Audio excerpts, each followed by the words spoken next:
Muito bem, meus queridos e queridas, uma boa noite a todos e a todas. Devagar, boa noite, pessoal. Sim, que é bom, né? Nesse dia maravilhoso, principalmente nessa época, né? Maravilhosa do ano, onde nós comemoramos agora o nascimento de Jesus. É uma alegria receber cada um de vocês aqui nessa casa, para esse estudo tão importante, o estudo espírita de perguntas e respostas. Também vamos cumprimentar os nossos amigos internautas, já que o nosso estudo ele é filmado, gravado, disponibilizado no site e que tem ajudado a muitas pessoas, inclusive de outros países, que também acessam o nosso site, né? Nós vamos começar com o Tiago. Aquele que quiser fazer a sua pergunta, né? Fique à vontade, os nossos voluntários estão nas laterais aí, que nós tentaremos aqui responder. Boa noite a todos. Satisfação para a gente revê-los. Eu vou tentar responder 3 perguntas numa só, que todas elas têm o mesmo, estão perguntando quase que a mesma coisa. Boa noite. Se o corpo físico é biológico, consequentemente ele morrerá. E o perispírito? Também é feito de matéria mais sutil, mas sofre muitos dos danos feitos no corpo físico. Dependendo da situação, ele também pode morrer. Nessa situação, o espírito ficaria sem forma e passaria por uma grande perturbação. Seria isso o que chamam de segunda morte? Olá, se o corpo espiritual sofre os efeitos do corpo físico, em que situação ficaria um espírito que desencarna com HIV? Poderia ele reencarnar com o vírus? E o outro, fiz algumas tatuagens e isso poderia causar danos ao meu perispírito? Veja bem, o perispírito, ele é mais sutil, ele é composto de uma matéria que é mais sutil ao corpo físico. Mas não é essa matéria que nós a conhecemos. Porque se ela fosse essa matéria que nós a conhecemos, nós teríamos instrumentos para captá-lo. E é o que ainda não acontece. Nós já temos algumas pesquisas que já demonstram, né, ou pelo menos só pressupõe a existência de um perispírito, mas nós ainda não o captamos. A gente ainda não tem nenhuma pesquisa que fala, né, ali com certeza que o perispírito é assim assado. Né, pesquisa científica que eu estou querendo dizer. Então, a matéria dele é diferente dessa nossa. É uma matéria mais sutil, que o espírito se reveste dessa matéria quando ele vai reencarnar. Ou melhor, só dele estar num planeta onde ainda necessita de uma reencarnação, de ainda mergulhar no corpo, quer dizer que ele tem perispírito. E o perispírito é tirado da matéria desse planeta do qual ele reencarna. Então ela é mais sutil do que a matéria física. Essa matéria, nós já aprendemos tudo sobre ela, em questão de decomposição, né, em questão de construção, como é que se formam as moléculas, como é que elas não se formam, como é que elas se unem para formar, né, organismos, para formar corpos. Então, essa matéria aqui, ela vai decompor, foi o que ele disse, o corpo físico vai morrer, mas o perispírito não. O perispírito não decompõe, né? Pelo menos não é um conhecimento que a espiritualidade nos trouxe até agora, né? Se isso existe, pelo menos eles não falaram sobre isso. Por ser essa matéria mais sutil, ainda não há uma maneira de decomposição dela no mundo espiritual. Ele sofre as consequências do corpo físico, pode sofrer, por exemplo, espíritos que desencarnam em acidentes, né, acidentes bruscos, por exemplo, pode ter lesões no perispírito, né, mas é uma lesão mais a nível mental daquele espírito. Se aquele espírito se vê, né, sem forma, se ele vê de uma forma ali, vamos dizer assim, amorfa, né, uma forma amorfa, né, perdoem a redundância, mas o que acontece? O mental dele, é o pensamento dele, o desejo dele que consegue deformar o perispírito. Nunca uma ação externa. Então, um vírus de HIV, por exemplo, que atua no corpo físico, ele atua no corpo físico. Ponto final.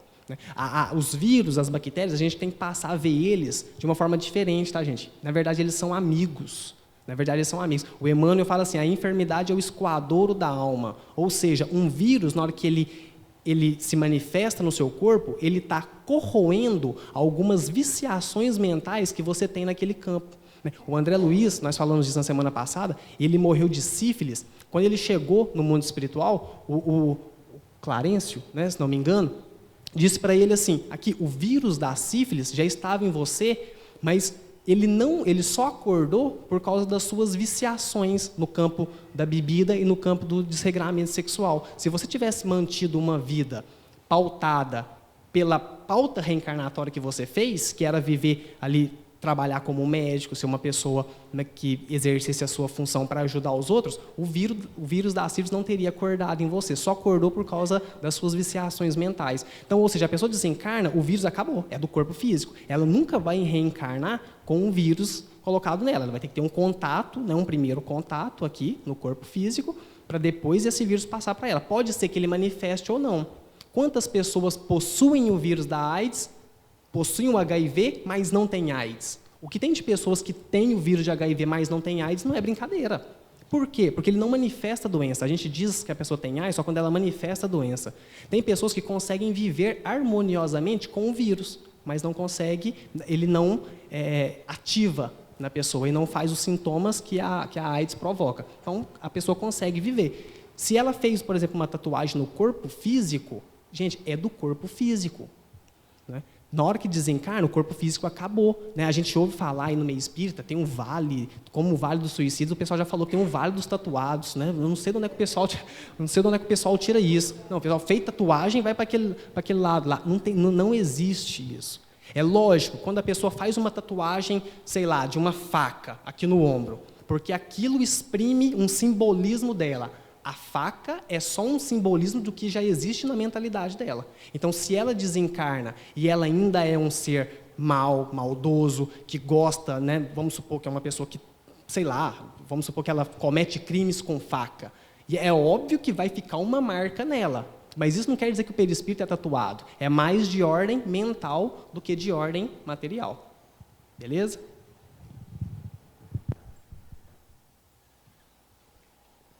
Outro dia me perguntaram, Tiago, se a careca ia, sabe?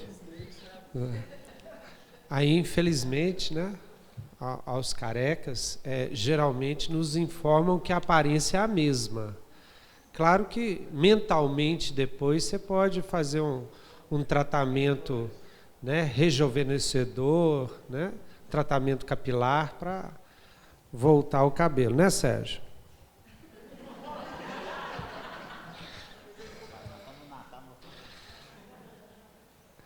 Bom, podem nos dizer alguma coisa sobre os 4 evangelhos de Rusteng? Rusteng foi um estudioso do espiritismo contemporâneo a Allan Kardec, na mesma época de Allan Kardec. E ele escreveu, da mesma forma que Kardec, né, através de mensagens mediúnicas, os 4 evangelhos, que tem até um título muito pomposo, as revelações da revelação, né, a 4ª revelação. E, na verdade, Kardec ele emite na Revista Espírita um pequeno comentário. Kardec lê as obras de Rusteng e fala que, nesse primeiro comentário, que elas são muito longas, que elas são muito prolixas e que ele poderia ter escrito em menos livros, em menos volumes. E não fala mais. Porém, ele escreve a Gênese depois e ele derruba a teoria de Rusteng e defende nos 4 evangelhos. Porque a teoria principal dos evangelhos de Rusteng é sobre o corpo de Jesus, ou a natureza de Jesus. Porque essa é uma questão fundamental de todo o cristianismo. Desde o início do cristianismo houve uma disputa muito grande. Se Jesus era Deus, se Jesus era homem, se Jesus tinha corpo, se Jesus não tinha corpo. Na tradição, no cristianismo tradicional, né, que primeiramente foi o catolicismo, depois da primeira cisma que teve com os ortodoxos e depois com as outras cismas que criou o protestantismo, tudo ficou Jesus como Deus. Foi a vertente que ganhou, né, essa disputa histórica. O que acontece? E tinha uma vertente que falava que Jesus era humano, que tinha corpo de carne, só que essa vertente ela foi esquecida. E aí Rusteng ele fala uma coisa mais ou menos no meio do caminho, que Jesus tinha um corpo fluídico. O corpo de Jesus não era um corpo de carne e osso, não era um corpo igual. Que Jesus fazia os milagres e muitos fatos dos evangelhos eram porque o corpo de Jesus era fluídico. E aí Kardec, na Gênese, então, ele combate essa ideia. Ele vai falar que se Jesus tinha um corpo fluídico, ele usou de subterfúgio, ele não deu o exemplo como deveria dar. Né? Se ele tinha qualquer mordomia, se ele tinha alguma coisa de diferente, então ele não poderia exigir de nós que fizéssemos o mesmo que ele. Então a tese é que Jesus, com corpo de carne, com as dificuldades que nós temos, ele realizou tudo aquilo que ele fez. Ou seja, ele não teve nenhum tipo de privilégio. Então, quando ele foi crucificado, foi com corpo de carne, foi cortando realmente o sangue dele que caiu e tal, como qualquer um de nós. E aí o grande mérito dele, o grande mérito de Jesus é ser um espírito muito superior, o mais evoluído do planeta Terra, e ter passado por tudo que ele passou para ser exemplo e modelo nosso.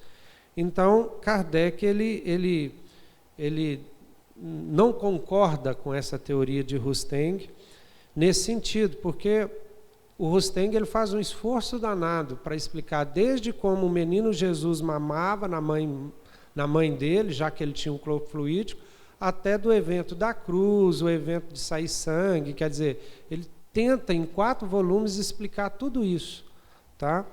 Isso causou no começo do espiritismo do Brasil uma certa dissensão, né? Mas que hoje já está superado. Hoje são poucos que ainda defendem o rustenguismo, mas ainda existem espíritas, né, que defendem ainda os evangelhos de Rusteng. Muito bem.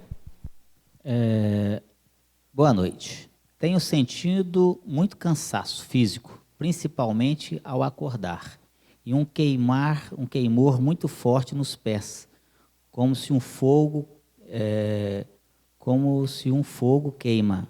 Já procurei o médico, fiz exames e não tenho nada. Olha, a questão é o seguinte, nós temos que ter aqui um discernimento muito grande quando a gente fala de doenças, né? Porque tem realmente também as questões espirituais que influenciam no nosso corpo somático, ou seja, no nosso corpo físico, né? Então, quando você está passando mal, quando você está com algum problema de doença que te atacando físico, seja em diversas situações, seja como o caso que nos relata aqui, né? Queimor nos pés, nas mãos, cansaço inexplicável, dor nas costas, dor de cabeça, taquicardia, né? Ali, desânimo, né? Um aperto no coração, vontade de chorar sem motivo algum, de repente daquela vontade de sumir, de não conversar com ninguém, né? Querer ficar quietinho no cantinho, não querer nem telefone, nada, não é? E aí a primeira coisa que a pessoa tem que ir é no médico mesmo, né? Procurar assistência médica, fazer os exames necessários.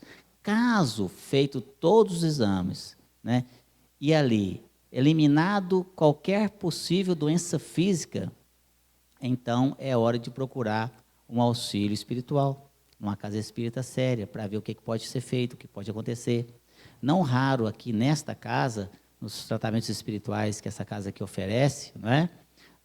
Muitas pessoas chegam muitas vezes com sintomas parecidos com esses aqui, em situações ali em que entidades se aproximam e começa às vezes num processo de influenciação espiritual, ocasionando ali o mal físico, reflete. Aí a pessoa faz exame e não dá nada. Por quê? Porque o problema não é físico, é espiritual. E se o problema não é físico, não adianta ir no médico, não é? Da mesma forma também, quando a questão é física. Se o problema é físico, não adianta vir no centro espírita, Né? Chega aqui com o braço quebrado, só meu filho, você errou o lado, o hospital é subindo o morro. Né? Tem que engessar. Eu cortei o dedo, o que você está fazendo aqui? Toma um passe. Não vai resolver esse problema, tem que dar ponto. Né? Se o problema é físico, é lá que tem que resolver, é com o médico, o clínico geral. Né? E se o problema é espiritual, não adianta ir lá, tem que vir aqui. E tem hora que você tem que ir nos dois.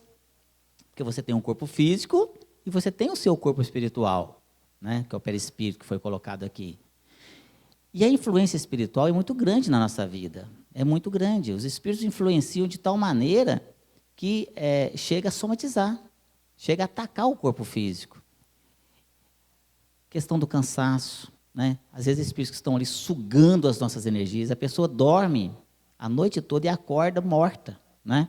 Nossa Senhora, parece que eu levei uma surra, né? Não quero fazer nada, uma canseira, uma vontade de um desânimo, né? Às vezes as donas de casa olham para a vassoura e dizem, nossa, não quero nem saber de nada hoje não. Cozinha e fica, não quero fazer nada hoje, cansada. E não fez nada. E é um cansaço inexplicável. Por quê? Porque são energias. Entidades, muitas vezes, que estão ligadas àquela pessoa, suga como vampiros, né? Vampiro no sentido de sugar, não daquele negócio de cinema lá não, gente, de sugar mesmo, suga as energias da pessoa e se satisfaz com aquilo. Né? E, muitas vezes também, entidades que estão passando mal se ligam a essas pessoas, sejam por afinidade, ou seja, as mesmas colocadas por inimigos nossos do passado, que vão fazendo conchavos com essas entidades doentes, e pega o espírito, fala assim, vem cá, vou te ajudar, vou quebrar seu galho, vem cá, vai ficar perto dessa pessoa, o que vai te ajudar? E pega o espírito e coloca perto da pessoa. Esse espírito, quando se aproxima da pessoa, ali, há uma ligação fluídica ali. Esse espírito, então, suga da pessoa um pouquinho da energia boa que ela tem. E quando ele suga esse pouquinho, ele melhora um pouquinho. Quando ele melhora um pouquinho, ele fala, nossa, vai me ajudar mesmo. E aí que fica agarrado mesmo. E aí vai sugando. E aí vai colocando aquele monte, né? E aquilo vai sugando as energias e, em contrapartida, ele passa energias negativas. Um pouco da sua energia negativa. E aí a pessoa começa a sofrer um pouquinho do que aquele espírito está sofrendo. Então, às vezes, a gente está com aquela dor de cabeça terrível, insuportável. Isso é só um pouquinho do que aquele espírito está sentindo, muitas vezes. Então, tirando a questão física do tratamento médico, se não tem diagnóstico, procure um tratamento espiritual numa casa. Se esse é o caso dessa pessoa, depois nos procure. Né? Se for o caso, nós vamos estar conversando aí com a equipe espiritual para ver o que pode ser feito para ajudar. Né? Aqueles que estão nos ouvindo, que estão nos assistindo, o que fazer também nesse caso? Oração. Sempre. Não está sentindo bem, acordou indisposto, não só quando acordar, viu, meus queridos? Quando for dormir. Preparar-se para dormir. É fundamental nós nos prepararmos para dormir. Tem gente que vai chegando, já está tão cansado, vai ficando assistindo televisão até tarde, né? Chega cansado do trabalho, e ali, quando deita, faz um Pai Nosso mais ou menos na decoreba ali, né? Até a metade só, porque já está tão cansado, Pai Nosso, que está roncando ali, né? Não. A hora de dormir é muito importante. É a hora que você vai estar se ligando à equipe espiritual, ao seu amigo espiritual, ao seu espírito protetor, rogando a Deus a proteção, pedindo a Jesus a permissão para que você possa ser levado a bons lugares no plano espiritual. Quer que você seja útil ou participar de algum estudo. Aí vai estar em bons lugares. Caso contrário, vai ficar por ali mesmo, às vezes sendo alvo até de inimigos do passado. Aí acorda desse jeito, tendo pesadelos, porque você está por ali, a equipe, né, espíritos te encontram, e aí vai passar aperto mesmo. Porque aquela sensação de se acordar caindo, né, naquele cansaço suado, né? É o que é? Porque foi pego no plano espiritual, saiu correndo de volta para o corpo físico. Né? Por isso que a gente tem que se preparar para dormir. E ao amanhecer, peça proteção. Durante o dia aconteceu alguma coisinha?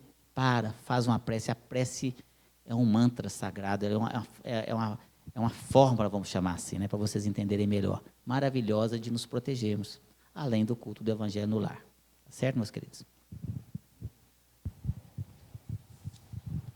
Vamos comemorar o nascimento de Cristo. 2/3 da humanidade não vão fazê-lo, pois se trata de uma comemoração cristã. Parece-me que há muito mais interesses comerciais nessa data que o princípio que deveria nortear a reflexão. Como o Espiritismo vê essas situações? Na realidade, sabe-se que não há uma precisão cronológica sobre os fatos relativos ao nascimento, à vida e morte de Jesus. Acredito que o verdadeiro sentido do Natal se perdeu. Como compreender e aceitar esse tipo de imposição, né, mais cultural que religiosa? Veja bem, isso aqui é uma visão totalmente subjetiva, né, é uma visão totalmente individual e cada um vai ter a sua percepção sobre o significado ou não do Natal. É óbvio que quando a gente olha, né, para o nosso mundo do jeito que ele está, né, nós realmente temos a sensação de que comercializamos a data, né, e que agora realmente o que mais importa é o consumismo e, né, e toda essa simbologia do Papai Noel e tudo em cima daquilo, e vamos comprar e pronto, e o verdadeiro significado realmente se perde, né? A ponto, por exemplo, as duas datas mais comemoradas pelos cristãos, né, é o Natal e logo após vem a Páscoa. A ponto, nós comercializamos tanto essa data, né, a ponto de uma criança às vezes virar para o seu pai e perguntar assim: papai, Jesus Cristo foi um coelho? Né? De perguntar mesmo, porque não entende, né? Uma criança, alguém que está chegando aqui agora, às vezes vê essa comercialização, não entende qual que é o verdadeiro significado da gente estar comemorando aquilo ali. Realmente, não há uma precisão sobre data, né? Isso a própria Igreja Católica, né, tem uma encíclica, eu não vou lembrar qual é, mas a própria Igreja Católica reconhece que não há essa precisão acerca, né, do nascimento de Jesus. Muito provavelmente ele não nasceu no dia 24, 25, né, do dia 24 para o dia 25 de dezembro. Essa foi uma data de que Constantino, né, ali no século IV, ele, depois de Cristo, ele engloba algumas festas pagãs dentro do cristianismo nascente, né, e uma delas era a comemoração, essa questão do 25 de dezembro, gente, se você for olhar a história, nós vamos ter vários homens que tiveram todas essas características que Jesus também teve. Um homem que morreu e ressuscitou ao terceiro dia, teve 12 discípulos que o seguiu, nasceu de uma virgem. Tudo isso são pontos que, se você olhar na história, você vai ter várias outras pessoas que também têm essas características. Por exemplo, na cultura persa, por exemplo, o deus Mitra, mesma coisa, mesma história de Jesus, nasceu no dia 24 para o dia 25, teve 12 discípulos, né, e todas essas coisas que Jesus fez. Então, até hoje, ainda há uma discussão muito grande se Jesus, olha bem, hein, se Jesus realmente existiu ou não. Até hoje ainda há essa discussão. Justamente porque eles falam assim, não, a Igreja Católica precisou de iniciar uma religião, eles pegaram uma tradição que já existia, que era um homem assim, assado, e englobou dentro ali da cultura e pronto, a gente passou a cultuar aquilo ali. Até hoje ainda há. Se vocês pegarem um documentário muito famoso, está aí na internet, chama Zeitgeist, né? Zeitgeist. Ele vem falar exatamente isso, vem defender justamente essa hipótese de que Jesus não existiu. Nós sabemos, como é óbvio, pelos relatos da espiritualidade e pelo Jesus histórico também, que hoje já é estudado dentro de universidade, o Jesus histórico, não o homem que fez milagres, mas o homem que existiu chamado Jesus, a gente sabe que ele existiu, né? E quando a gente vai conversar isso de uma forma mais aprofundada também, não importa. Para a doutrina espírita, no fundo, né, prestem bem o que eu estou dizendo. É lógico que a gente sabe que existiu Jesus, mas no fundo, quando a discussão se aprofunda, não importa se ele existiu ou não. Por quê? Porque o que ficou para nós foi a mensagem que ele trouxe. Se existiu ou não, alguém trouxe essa mensagem. Ou seja, quer dizer que a humanidade já tinha uma maturidade possível para tolerar uma mensagem de amor igual ele nos trouxe. Então, se a humanidade já tinha maturidade para receber essa mensagem, acabou. A discussão se ele existe ou não, ela é secundária, mas nós sabemos que existe. Então, veja bem, como que o Espiritismo vê? O Espiritismo vê o Natal como sendo uma data que tem que ser comemorada 365 dias no ano. Ponto. Natal, né? Olha, você comemora o Natal. Por que você tem que comemorar? Com a memória, é trazer para a memória novamente. É para isso que servem as comemorações, trazer para a memória. Se você tem dentro de você já essa memória de que Jesus nasceu e trouxe uma mensagem de paz, de fraternidade, de amor, acabou. Você vai comemorar o Natal 365 dias no ano. É assim que o Espiritismo vê.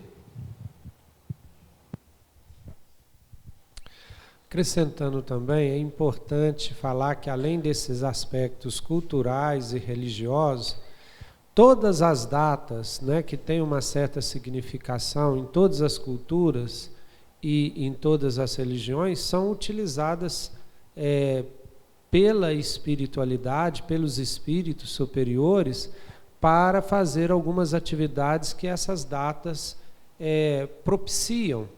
Então, sem dúvida que durante o Natal as pessoas ficam mais caridosas, né? Procuram mais creches, orfanatos, né? Parece que o clima muda um pouco. E a gente tem diversas notícias que nessas datas os espíritos se reúnem e fazem incursões em lugares sombrios para pessoas que estavam com difícil acesso, e que esse clima favorável do planeta ou de uma região torna possível os espíritos fazerem certa atividade. Então, acho que é importante a gente refletir sobre isso. E é claro que a pessoa, né, que a gente também sente isso, é uma tendência nossa materializar as coisas todas, buscar a essência, né, a essência, essa rememoração da essência cristã, que é o amor. Então a gente troca presente tentando simbolizar alguma coisa mais profunda, que é a troca do amor, né? A troca da fraternidade, do companheirismo. Então é uma oportunidade, por exemplo, da gente refazer amizades, né? Buscar pessoas que a gente tem muito tempo que não vê, ligar para aquele parente que está mais distante. Então a gente honrar Jesus com isso. Eu acho que se a gente conseguir amar um pouquinho mais nessa época, seria o melhor presente que a gente poderia dar a Jesus. Eu tenho certeza que ele ficaria muito feliz, porque foi isso que ele nos pediu, né? Que nos amássemos como ele nos amou. E diz Divaldo que a gente entendeu errado, né? Que ele falou que nos amássemos, Sérgio, nós entendemos nos amassemos. Aí até hoje a gente está amassando um ao outro em vez de amar um ao outro. A pergunta aqui é o seguinte, é uma pergunta bem complexa. Morador de rua é uma escolha de vida ou é um karma? Interessantíssima pergunta, né? Até porque hoje se discute mais na sociedade civil nossa se nós temos ou não direito de tirar à força o morador de rua e interná-lo em instituições, né? Tem muito a ver com isso aqui, que é uma discussão muito importante de se fazer também. Bom, para entender isso aqui, nós vamos recorrer ao capítulo do Evangelho segundo o Espiritismo, Bem-aventurados aflitos, capítulo 5, onde Kardec vai explicar claramente lá causas atuais e causas anteriores das aflições. Kardec afirma que a grande maioria dos nossos sofrimentos é dessa vida. Então não fica aí tentando procurar causa em outras vidas, que seria o karma, né? Sofrimento vindo de outras vidas. A maioria está aqui, por causa da nossa displicência, por causa da nossa falta de compromisso, nossos vícios morais, né? O orgulho, a vaidade, aí vai um tanto. Se a gente fosse um pouco melhor, mais diligente, mais cuidadoso, mais responsável, um tanto de sofrimentos nossos seriam evitados. Então a maioria dos nossos sofrimentos são dessas vidas. Agora, quando você não encontra o sofrimento, a causa do sofrimento dessa vida, e como sofrimento não é gratuito, Deus não deixa as pessoas sofrerem sem motivos, o motivo, a causa, está em outra vida. E se, em essência, até dos nossos vícios morais, as causas estão em outras vidas. Então, esse indivíduo aqui, ele tem que se fazer a mesma pergunta. Provavelmente as causas estão nessa vida, mas devem ter também causas de outras vidas que o fizeram chegar nesse estado. Agora, o importante é, sendo as causas dessa vida ou causas de outra vida, não retira o princípio de liberdade que cada ser humano que alcançou a razão é capaz. Todos aqui somos livres de decidir. Nós não podemos modificar o nosso passado, mas somos livres para construir o nosso futuro através do nosso presente. Então eu posso começar a mudar o meu sofrimento através de uma postura positiva a partir de hoje. Então é isso que cada um de nós tem que fazer. Pediu o Tiago para contar uma historinha que ele nos colocou aqui sobre uma história que o Chico também nos relata, que vai bem de encontro, né, Tiago, esse assunto que é muito interessante. Isso. A gente contou uma história semana passada, provavelmente, não sei, né, mas provavelmente essa pergunta pode ter surgido por causa dessa história. Que chega um médico para perto do Chico Xavier e conta para ele um caso de um morador de rua, que morava no alpendre dele. E ele fala assim: Chico, me ajuda, porque esse morador de rua, ele está toda noite ele está dormindo lá no alpendre da minha casa. E eu já tentei de várias formas, já arrumei uma casa para ele aqui do lado, ele vai para lá, fica 2 noites e volta para o alpendre. Já arrumei uma casa no final da rua para ele vai para lá, fica 2 noites e volta para o alpendre. Então, ou seja, ele dorme e gosta de dormir ali no alpendre. Aí o Chico contou para ele que ele não sabia o que os amigos espirituais estavam contando para o Chico. Que, na verdade, aquele morador de rua, ele estava se autopunindo, Jomar, de uma experiência passada. Que na última existência ele tinha sido um fazendeiro que desapropriou várias famílias de suas casas e deixou elas dormindo ao relento. Então, depois, como um mecanismo de autopunição, ele se colocava a dormir ao relento, porque era uma maneira dele se autopunir. Sempre lembrando, gente, que isso aqui não é karma. Isso não é karma. A gente tem que começar um pouco, esclarecer um pouco mais acerca dessa palavra karma, né? Essa questão, ele veio com um sentimento de culpa sobre algo que ele fez, mas se autopunir naquela existência é uma escolha dele. Ele não precisa se autopunir. Ele pode resgatar, né, essa questão de ter desapropriado várias pessoas, ele pode resgatar isso trabalhando.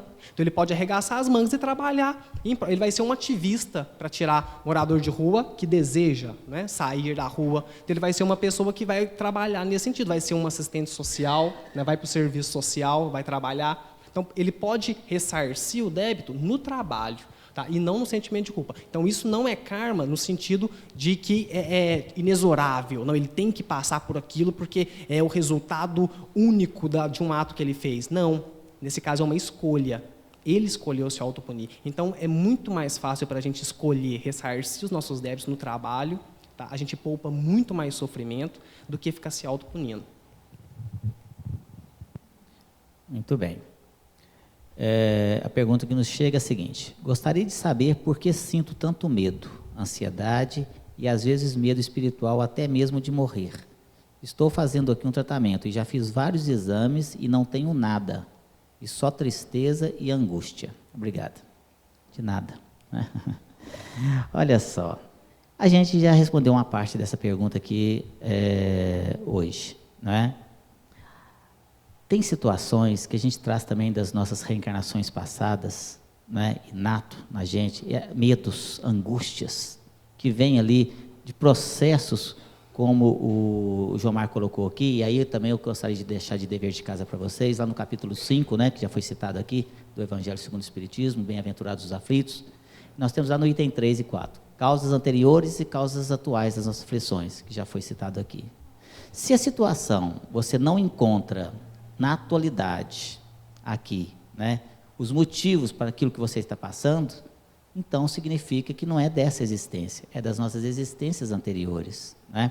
E às vezes a gente traz medos, a gente traz karmas, como foi colocado aqui nesse sentido, né? Você traz aquilo dentro do seu subconsciente, ali no cérebro do perispírito, né? Fora isso, tem as influências espirituais, que a gente já colocou aqui também, né? Entidades que fazem a gente sentir esses sintomas aqui, ó, nas nossas reuniões mediúnicas. Eu falo aqui já da parte prática, pela experiência nossa nessa lida aqui nesses anos todos, né? A ansiedade, muitas vezes o medo ali, né? Entidades que passam para a gente, às vezes a pessoa tem uma sensibilidade muito aflorada e ela capta essa sensibilidade, esse sentimento que o espírito que às vezes está acompanhando ela por diversos motivos, né? Aí a gente volta a falar aqui do cansaço, de tudo mais também. Aí vem também isso aqui, ó, ansiedade, medo, né? Quando eu converso com esses espíritos, eu faço isso praticamente todos os dias aqui nessa casa, converso com esses espíritos aqui, né, igual eu estou conversando com vocês aqui agora, e essas entidades vêm dessa natureza. Não, meu medo, me ajuda, pelo amor de Deus, né? Espíritos chorando, espíritos revoltados, espíritos com depressão. É isso mesmo, o espírito ali está deprimido, está angustiado, está triste, está solitário, está abandonado, se sente abandonado, e está ligado na pessoa. Às vezes a pessoa já está triste, está chorosa, está deprimida por algum motivo, ela acaba atraindo para perto de si entidades nessa natureza também. E se a coisa já estava ruim, começa a ficar pior, né? Porque você já está lá, minha vida está muito difícil, que tristeza, que angústia, ai meu Deus, o que eu vou fazer, né? Nada dá certo para mim. Aí está passando entidades ali perto, né? Ou seja, você está na mesma faixa de sintonia, você baixou as suas vibrações, e você então sintoniza com entidades dessa natureza. Eu falava sobre isso hoje no programa da rádio, né? Agora que nós estávamos lá falando exatamente sobre esse tema, né? Então o que acontece? Você acaba atraindo para perto de si entidades dessa natureza. Se você já estava ruim, começa a ficar pior, porque esse espírito se aproxima e diz, minha vida também está muito ruim, está igual a sua, e fica aquela reunião de chororô. Aí dali a pouco chega mais um espírito, minha vida também está uma porcaria, né? E começa a vir com aquele monte de entidades, todo mundo num choro danado, né? E se a coisa estava complicada, vai ficando cada vez pior, né? Então, novamente a gente fala o que fazer, né? Oração, elevar os pensamentos. Isso aqui, gente, é como um rádio, né? A presença dos espíritos na nossa vida, bons amigos espirituais ou espíritos dessa natureza, sejam vingativos, sejam sofredores, é de acordo com o que você está pensando. Então, se você está com os pensamentos elevados, na prece, né, nas orações, você então eleva as suas vibrações. Consequentemente, você está sintonizando com os bons amigos espirituais, com a espiritualidade sublime. Caso contrário, quando você baixa aqui as suas vibrações, você sintoniza com a entidade daquele rameirão. E aí você acaba atraindo entidades para perto de si, entidades daquela natureza, e se a coisa estava ruim, fica pior ainda. Então, é água frutificada, tomar o passe, culto do evangelho no lar, oração, pensamento elevado, e as coisas vão começar a melhorar. Temos uma pergunta bem interessante. Quando nascemos, passamos pelo processo do esquecimento, mesmo quando temos muito aprendizado adquirido. E com Jesus, como foi esse processo? Ele precisou estudar? Ela colocou entre parênteses, relembrar?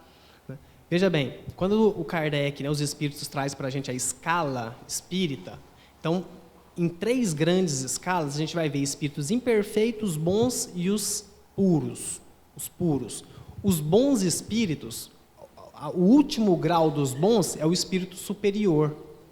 O espírito superior, ele ainda, em alguns casos, ele necessita reencarnar. O espírito puro, que chegou na última escala, ele não necessita mais reencarnar. A gente tem um exemplo, por exemplo, que é a Alcione, no livro Renúncia, do Chico, um espírito superior, mas quando ela já não precisava reencarnar, no caso dela, mas ela decide reencarnar. Aí o espírito vira para ela e fala assim, você realmente decidiu ir para lá? Você vai descer na Terra? Aí ela, sim, vou, porque tinha pessoas aqui que eram muito caras para ela, pessoas que ela gostava e ela queria reencarnar. Aí o rapaz vira para ela e fala assim, mas você não esqueceu que você está mergulhando na carne, ou seja, você está sujeita às leis da matéria. Você está sujeita às leis da carne. E a imposição do cérebro físico, quando a gente está aqui, ela é muito grande em nós. Vocês sabiam que a maior parte do nosso esquecimento, o esquecimento das vidas anteriores, ele tem 2 componentes. O esquecimento, o componente espiritual e o componente material. O componente material é devido ao nosso cérebro. Quando a gente mergulha na carne, a gente ganha esse cérebro, ele é como se ele apagasse as experiências anteriores. A gente tem vamos dizer assim, o conhecimento mais parecido com isso é quando a gente vai analisar os sonhos, por exemplo. O máximo de vida psíquica que você pode viver aqui na Terra é quando você está dormindo, é no sonho. Todo mundo aqui, todo mundo lembra de todos os sonhos que tem todas as noites? Se a gente não lembra de um sonho que teve na noite anterior, assim que você acorda, você vai querer lembrar das suas existências anteriores? Por quê? Porque na hora que você acorda e o cérebro desperta, ele apaga aquilo que você viveu só no psiquismo. Então, esse é o componente material do esquecimento. Então, um espírito, na hora que ele entra na carne, ele vai sofrer as imposições da matéria. Agora, um Jesus, será que isso aconteceu com ele? Ou não? Aí é que está. Um espírito puro é aquele espírito que já tem um completo controle sobre a matéria daquele mundo. Ele já tem um completo controle. Então, Jesus, quando ele mergulha na carne, ele manipulava a matéria, ele manipulava os fluidos. É por isso que a gente vai ver transformação de água em vinho, a gente vai ver ele andando sobre as águas, porque é uma simples questão de manipular fluidos, porque ele tem um controle sobre a matéria. Então, Jesus, ele mesmo falou isso durante a existência dele toda, né? Eu e o Pai somos um, né? Eu estou em permanente conexão com o Pai. Então, ou seja, Jesus tinha tudo isso desbloqueado. É óbvio que ele não precisou. Ele, como um judeu, sim, ele estudou a cultura judaica, não que precisasse, mas ele estudou porque ele passou, né, ele teve o bar mitzvah dele, né, como um judeu, ali por volta dos 13 anos, onde ele é bombardeado de perguntas, né, por doutores da lei. Então, ele teve isso, e é aquele momento que a Bíblia assinala, né, onde Jesus foi visto ensinando para os doutores. Na verdade, era um bar mitzvah dele, ele estava sendo interpelado, mas quando ele ia responder, na verdade, ele mais ensinava do que eles estavam ensinando para ele. Então, ele teve que passar por esse processo porque ele estava na carne. Mas, com certeza, ele tinha um completo controle sobre isso, ele tinha esse desbloqueio e ele tinha essa relação com o Pai, né, de forma 100% ali, de uma forma integral. Então, ele não passou pelo esquecimento.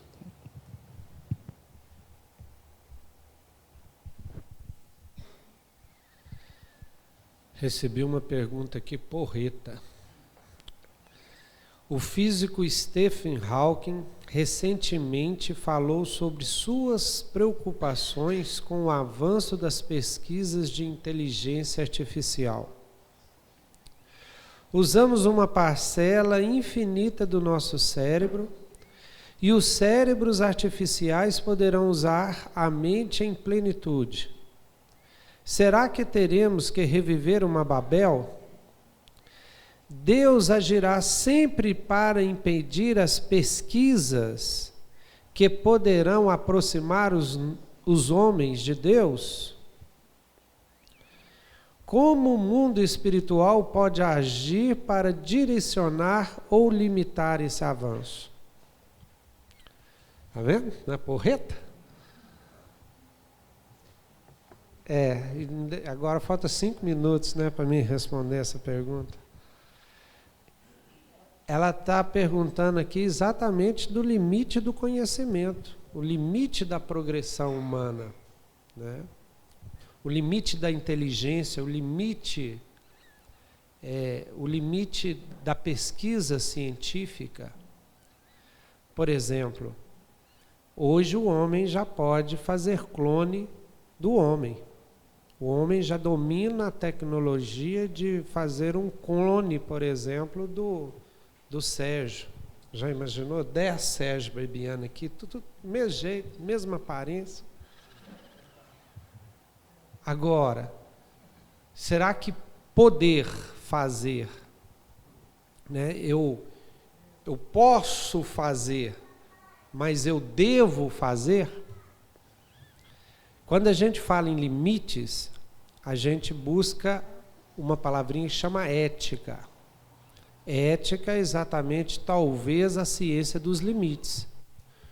O que eu posso fazer e o que eu devo fazer. Então, já chegou o momento que o homem tem que colocar para si mesmo os próprios limites, em termos de ciência, em termos de desenvolvimento. Eu posso fazer clone, mas eu devo fazer? Eu posso criar inteligência artificial, mas eu devo fazer? Então, é o limite que nós mesmos temos que colocar. Assim como no passado colocamos limite para coisas menores, porque percebemos que aquelas coisas não eram úteis, não eram boas, não eram justas.